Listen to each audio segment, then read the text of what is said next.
Okay, so intuitive eating seems to be one of the biggest buzzwords right now, and anyone that's struggled with an unhealthy relationship with their body, with eating, with extreme dieting, you strive for that freedom. Like, your dream is to one day be able to eat what you want, when you want, not have to adjust and delay hunger cues. It's an absolute wish, and I think is what we're all trying to strive for in our recovery.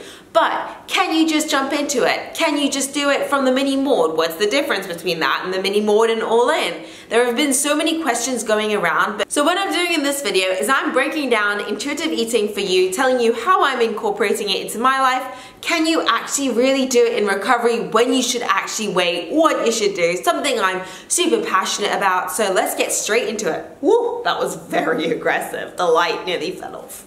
So for those of you who don't know, I'm a qualified nutritionist. I have my degree in psychology. I struggled with anorexia for 15 years. I feel like the ultimate cliche. And I've been in recovery pretty much this year, but the majority of the year was spent in a quasi-recovery. Now I'm on an actual weight gaining program with a doctor, with a therapist itself, and so my body, my life is changing. It's a little bit emotional. So any of you who are on your journey too, who are struggling with the whole changes and with not knowing what is the right approach to take, what is the best approach for your body to find that freedom, then I post videos every Monday and Thursday, so hit that subscribe button down below. I document this journey. I'm going to be documenting the beginning of my intuitive eating journey, and let's get straight into this. I put up a question on my Instagram, what are your questions on intuitive eating, how it relates to recovery, and this is actually the biggest response I've ever gotten from any type of video or question I've posted on Instagram. So I'm going to get straight into it. Let's go right to the bottom. Okay, and a lot of them were very similar based questions. How many meals in a day? So let's first break down what intuitive eating is. Intuitive eating is eating based on your hunger cues, your hunger signals, what your cravings are. It's just being in tune with your body, having that relationship where a magazine doesn't have to tell you what you need to eat. A meal plan isn't telling you what you need. Your body was. It's the way we were born and designed to. In the book Intuitive Eating, this is the way she actually describes it. If a toddler's playing outside and you say, it's time for lunch, they'll say to you, I'm not hungry. And then you'll say, okay, come inside when you're hungry. 10 minutes later, the little nugget's gonna waddle up inside. He's gonna eat some of his food. He might leave some grapes. He might leave half a cookie. And then the question was, as an adult, when have you ever left half a cookie? We're conditioned to thinking we have to wait to a time of day to eat, thinking that we have to eat this specific meal at this time. Don't even get me started on all the food rules, from no carbs after this time, no specific type of processed foods. Intuitive eating is a way of letting go every single one of those food rules that you've been taught and to actually start adapting what your body wants. Now, in recovery, it works very, very, very, very differently. Because intuitive eating only works if you have stable hormone balances. Now, you do not have that stable hormones in recovery. You have got to go through the extreme hunger period with the all-in phase, mini modes, however you choose to get there. But you have to actually allow your hunger hormones to reset, to reestablish. Unless you get through that extreme hunger phase, you won't ever be able to get to a point where you can intuitive eat. You'll always be on this binge restrict cycle, or you'll always have these specific rules around the foods that you're eating. And again, it will never be that complete, free, listen to my body, what does it want, when does it want it? So can you do it in recovery? When a lot of you, here are the questions. When's a good time to start doing it? After you've passed your extreme hunger phase, then it's okay, and once you are trying to start letting go of your food rules. How many meals in a day? So that's something really interesting about intuitive eating. It's not about eating or grazing out of boredom or just having something because it's there. Or it's not about restricting because it's not snack time yet. It's eating when your body is hungry, when it feels like it. Some days when you're busier, that's gonna be 10 meals in a day. Some days when you're just less active and you're less hungry because you ate more before, it might just be 3 meals. Always try and stick to at least 3 meals minimum. We don't need any under eating or intermittent fasting here, my friends. Is it unsafe to do when being underweight? My hunger cues are still quite messed up. Yes, as I said before, that is incredibly, that there's no physical way to get to that intuitive place where you need to have that homeostasis, that you need to have that balance between your body, your hormones, all of that. Otherwise, your hunger cues aren't gonna actually be accurate, because a lot of the time, because I saw a load of questions saying that you're not hungry a lot in the beginning stages of your recovery. That's because your fat storages are pretty low, or even if you're not hungry in general, it's very much to do with a fear, a shrinking of the stomach. It's not to do with the actual being ready for intuitive eating. So just because you're not hungry doesn't mean that's eating intuitively by not eating. You have to get past the mechanical process of getting into extreme hunger, out of that, and then you can start intuitive eating. Then, okay, it's the same one. How to respond intuitively to extreme hunger even when it feels so wrong.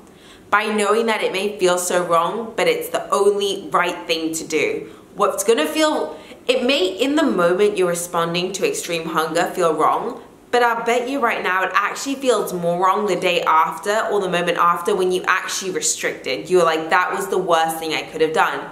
And you're just prolonging your quasi journey, you're just prolonging your recovery to get to that free state. Okay? I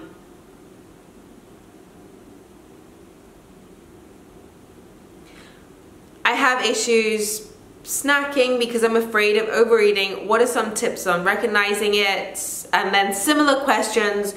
Will I binge eat when intuitive eating? So that's pretty much about will you binge eat? No, stop calling it a binge, my friends. Stop saying binge. Binge isn't what you think it is. Extreme hunger is not a binge. People want to label needing extra calories in a day a binge. It's not. If you have extreme hunger, if you do need to overeat one day because you had a big day before, you were tired, you didn't have a lot of time, that is not a binge. And sometimes when we label something a binge, we feel like it's a failure. We feel like we're just part of this eating disorder again. This mentality, this mindset is letting go of those labels.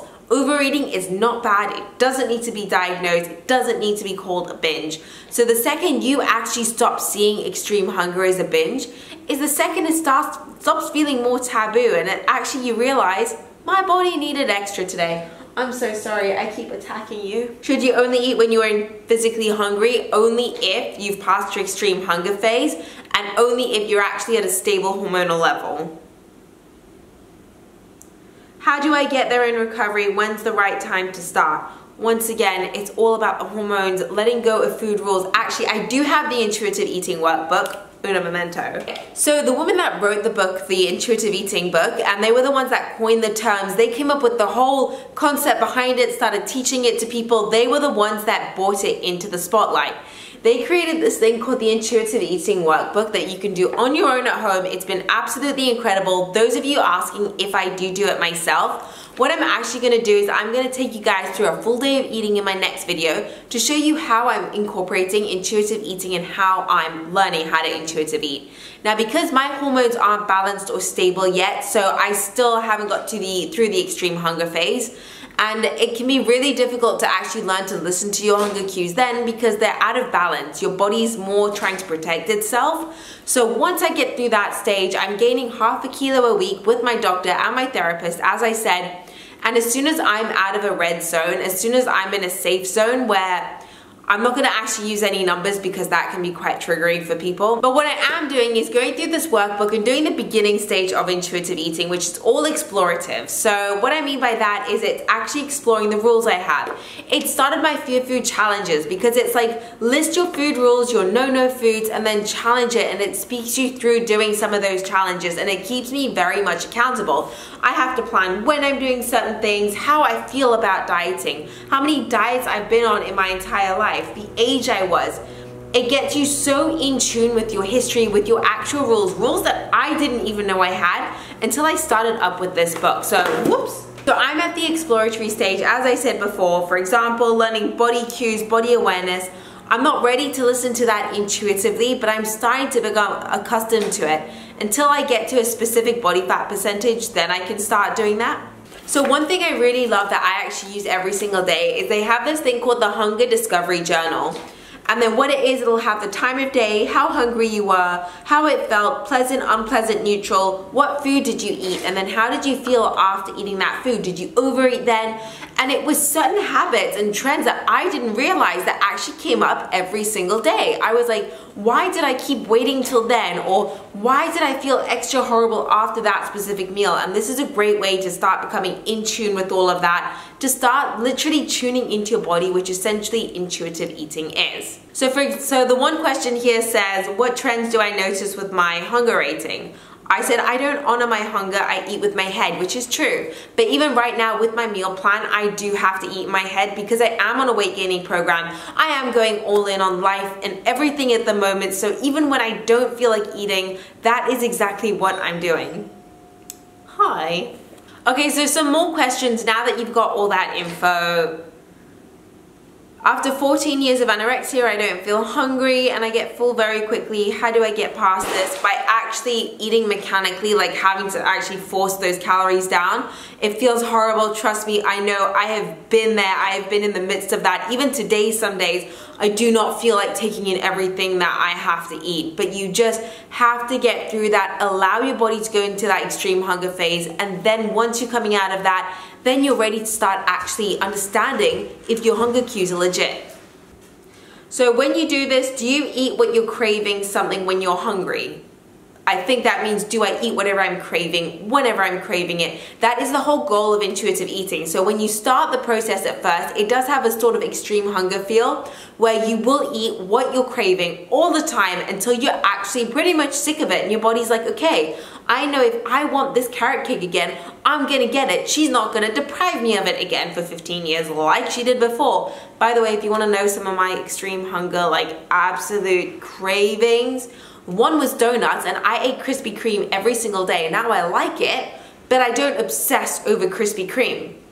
Side note, if you guys watch any of my videos, you'll know I have a Krispy Kreme nearly every single day, but I don't need it. Like, I don't have this urge to have it anymore. Right now, I'm going through a lot of a cheese phase. I just want cheese. Oh my God, I love cheese. Oh yeah, Jax wants cheese. What happens if you eat something less nutritious and feel the need to eat healthy after? And that's not being intuitive. That's listening to your head saying, if I did this, I should eat this. No, what do you feel like? If you felt like something, and by the way, there's no such thing as healthy or unhealthy. Every single thing is good for you in moderation. That slice of carrot cake and cheesecake is as good for you as that apple, because without mental health, physical health is completely irrelevant. So if you have these mental unhealthy thoughts towards specific things, you could be the physically most helpful, tip of the teeth, the tongue, the lips. You could physically be the most healthy individual on the planet, but it would be absolutely irrelevant, one, on your quality of life, on your sense of freedom, on your feeling of entrapment, if you didn't have that healthy mindset. So when you say eating something unhealthy, no, it's actually healthy to have a donut. It's actually healthy to have that cake when you need it.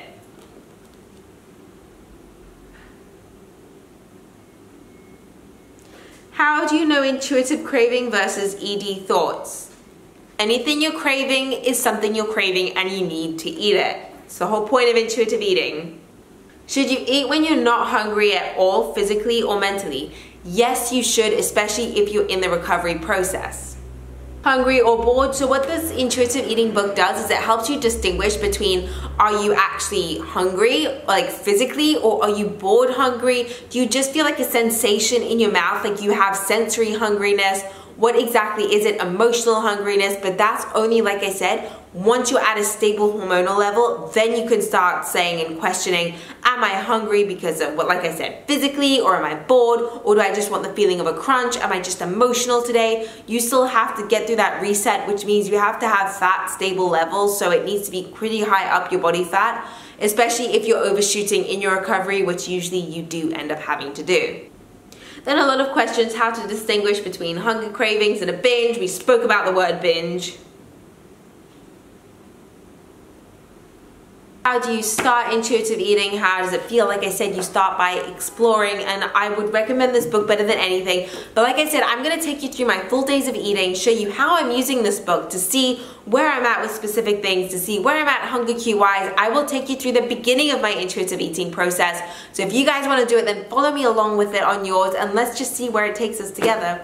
I hope I did answer most of your questions. If I didn't, leave it in the comment section below, because I am starting a new intuitive eating series going all about how I'm actually processing this, digesting everything, and then like I said, taking you guys along with me. And I'm going to see you very soon in my next video. Mwah.